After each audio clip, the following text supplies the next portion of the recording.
કેમ છો દોસ્તો, સ્વાગત છે તમારું બાલસભા કિડ્સ ચેનલ પર। આજે આપણે વન અને મેની એટલે કે સિંગ્યુલર અને પ્લુરલ, એકવચન અને બહુવચન શીખીશું। સૌપ્રથમ હું જે સિનિયર કેજી થી સેકન્ડ સ્ટાન્ડર્ડ સુધી એટલે કે સોપાન 2 થી ધોરણ 2 સુધીમાં જે વન અને મેની એકવચન અને બહુવચન આવે છે તે કન્ટેન્ટ સમજાવીશ। તેની સાથે વર્કશીટ પણ આપણે જોઈશું અને પછી જે બીજા ધોરણથી ઉપરના ધોરણના બાળકોને જે કન્ટેન્ટ આવે છે તે જોઈશું।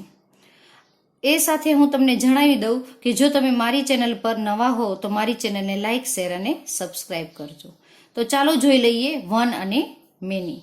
હવે વન એટલે એક વસ્તુ એટલે કે એક વચન, અને મેની એટલે એકથી વધારે એટલે કે બહુવચન, જેને વનને સિંગ્યુલર કહેવાય અને મેનીને પ્લુરલ કહેવાય।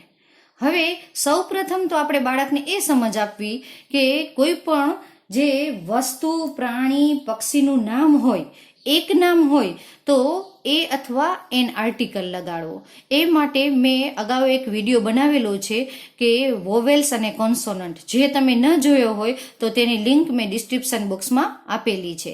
તો સૌપ્રથમ તમારે બાળકને એ સમજ આપવી કે તે જે વસ્તુ, પ્રાણી, પક્ષીનું નામ છે તેની આગળ એ કે એન આર્ટિકલ લગાડવો। હવે વન એટલે કે કોઈ પણ એક વસ્તુ હોય, જેમ કે એક ડક છે,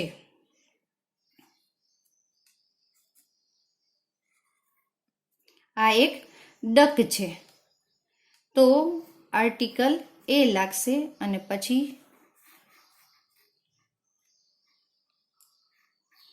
એ ડક। હવે એક કરતા વધારે હોય, જેમ કે આ ડક છે એક કરતા વધારે છે તો અહીંયા થઈ જશે ડક્સ। એટલે કે એક વસ્તુ હોય તો તેની આગળ એ અથવા એન આર્ટિકલની સમજ આપવી, અને એકથી વધારે હોય જેમ કે વન છે તો એ અથવા એન આર્ટિકલ લગાડવો, અને મેની છે એટલે કે એનું બહુવચન કરવું છે ત્યારે પાછળ છે એસ લગાડવું। આ પછી તમારે બાળકને કહેવાનું કે જો કોઈ જાતિવાચક શબ્દ હોય જે તેને અંતે S, double S, SH, CH, x કે ઓ આ હોય શબ્દને અંતે, તો તમારે ઈએસ મૂકવાનું રહેશે। તો તેની સાથે શું મૂકવાનું રહેશે? ઈ એસ। જેમ કે આ ડીશ,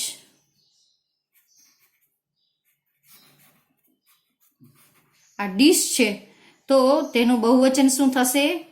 ડીશીશ। એટલે કે છેલ્લે અંતે છે ઈએસ લગાડવાનું રહેશે, કારણ કે એસએચ છે એટલે। જેમ કે એવું બીજું ઉદાહરણ આપું તમને કે આ મેંગો, તો છેલ્લે શું આવ્યું? ઓ, તો તેનું બહુવચન થશે મેંગો સીસ। આ રીતે ઈએસ લગાડવાનો રહેશે। હવે આ છે તેને નિયમ તમારે બાળકને સમજાવી દેવો, અને પછી તમારે આ રીતે વર્કશીટ બનાવીને આપવી બાળકને કે મેક ધ પ્લુરલ એટલે કે બહુવચન બનાવો। જેમ કે અ ડીશ, તો પાછળ છે એ ઈએસ અથવા એસ છે એ બાળકને લગાવવા માટે કહેવું। અહીંયા મેં ઈએસ વાળા છે એ બધા વર્ડ લીધા છે, જેથી કરીને ઈએસ વાળી જે S, double S, SH, CH, x અને ઓ શબ્દને અંતે હોય તો ઈએસ લાગે, તે એક્સરસાઇઝ છે તેને સરળતાથી સમજાઈ જાય। અને એવી જ રીતે વન અને મેનીમાં જે એસ લાગે છે એવા વર્ડ પણ તમે લઈ અને આ રીતે વર્કશીટ બનાવીને બાળકને આપો અને તેને એસ અથવા ઈએસ લગાડવાનું કહો। પછી આ રીતે પણ તમે બાળકને સમજાવી શકો છો કે ડ્રો ધ પિક્ચર્સ, એટલે કે ગમે તે પિક્ચર છે એ તમારે દોરવાના છે। જેમ કે આમાં કયો સ્પેલિંગ લખ્યો છે?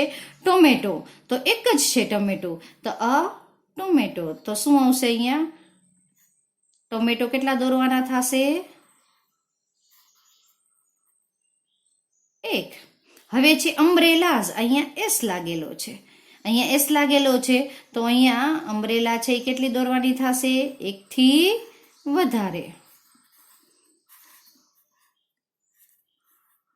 આ રીતે પણ એક્ટિવિટી તમે બાળકને કરાવી શકો છો. પછી ટીક ધ કરેક્ટ વર્ડ એટલે કે સાચા શબ્દ પર રાઇટ કરો. જેમ કે અહીંયા મેં એક હટ દોરી છે એટલે કે ઝૂંપડી, અને અ હટ અને હટ્સ એ લખ્યું છે. હવે તમારે બાળકને કહેવાનું કે આમાંથી એક વસ્તુ હોય તો કયો શબ્દ લાગશે, તો બાળક તરત જ કહેશે કે આ હટ છે એટલે આ હટ છે. પણ જો તમે એને એમ કહેશો કે બહુવચન હોય તો એસ લાગશે. તો અહીંયા સાચો વર્ડ કયો થશે આના માટે? આ હટ. પછી આ છે જગ છે, તો જગ એક કરતા વધારે છે, તો અહીંયા કયો સાચો વર્ડ છે એના માટે? જગ્સ. તો તરત બાળક આના ઉપર રાઇટ કરશે. આ રીતે પણ તમારે એક્ટિવિટી બાળકને કરાવવી. હવે આપણે લઈશું મોટા બાળકો માટેનું કન્ટેન્ટ. જેમ કે આ બધા રૂલ્સ છે કે મેન તો મેન MEN મેન થાય છે, પછી ચાઇલ્ડ છે તો ચિલ્ડ્રન થાય છે. એવી રીતે અનિશ્ચિત રૂપ હોય છે. અનિશ્ચિત રૂપ માટે જેમ કે ચાઇલ્ડ, તો એનો કોઈ નિયમ નથી, તો એના માટે ચિલ્ડ્રન થાય છે. પછી મેન, તો મેનનું શું થશે? મેન MEN થશે, એની જગ્યાએ ઈ આવશે. ટૂથ, તો અહીંયા ડબલ ઓ છે તો એની જગ્યાએ શું થઈ જશે? ટીથ. પછી બીજો પણ એક નિયમ છે, જેમ કે કોઈ પણ સ્પેલિંગ છે એવો કે જેની અંતે F અથવા FE હોય તો તેને કાઢીને તેની જગ્યાએ VES લાગે છે. F અથવા FE ની જગ્યાએ શું લાગે છે? VES. જેમ કે તેનું ઉદાહરણ હું એક આપું કે લીફ, તો F નીકળી અને તેની જગ્યાએ શું લાગી ગયું? Leaves, LEAVES. એવી જ રીતે લાઈફ, તો તેનું આવશે લાઈવ્સ, એટલે કે FE નીકળી ગયો અને તેની જગ્યાએ શું આવ્યું? લાઈવ્સ, એટલે કે VES FE ની જગ્યાએ આવી ગયો. તેના પછી બીજો પણ એક નિયમ છે કે જે સ્પેલિંગના અંતે વાય આવતો હોય અને તેની આગળ એટલે કે ડાબી તરફ છે એ વ્યંજન હોય, આગળની તરફ વ્યંજન હોય, તો વાયનો IES થઈ જાય. જેમ કે સિટી, તો શું થશે? Cities, CITIES. શું કામ? કે અહીંયા વાય છે તેની ડાબી તરફ, આ તરફ તમે જુઓ તો ટી છે એટલે કે કોન્સોનન્ટ છે એટલે વ્યંજન છે, તો શું આવશે?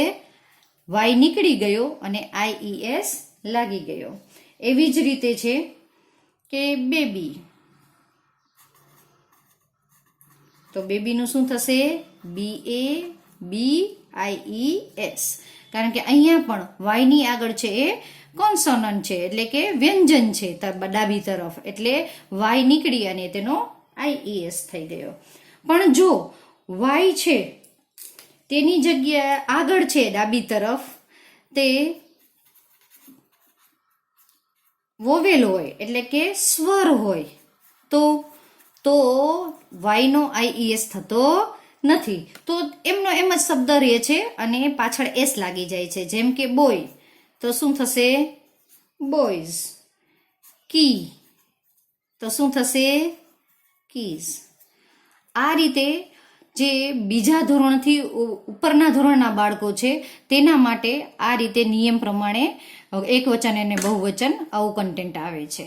જો આ રીતે તમે બાળકને સમજાવશો તો બાળકને એકવચન અને બહુવચન છે તે સરળતાથી સમજાઈ જશે. અને મોટા ધોરણના બાળકો છે જેમ કે 3જા 4થા ધોરણના બાળકો છે તેને પણ તમે આની વર્કશીટ છે બનાવીને આપી શકો છો. ચલો આવજો.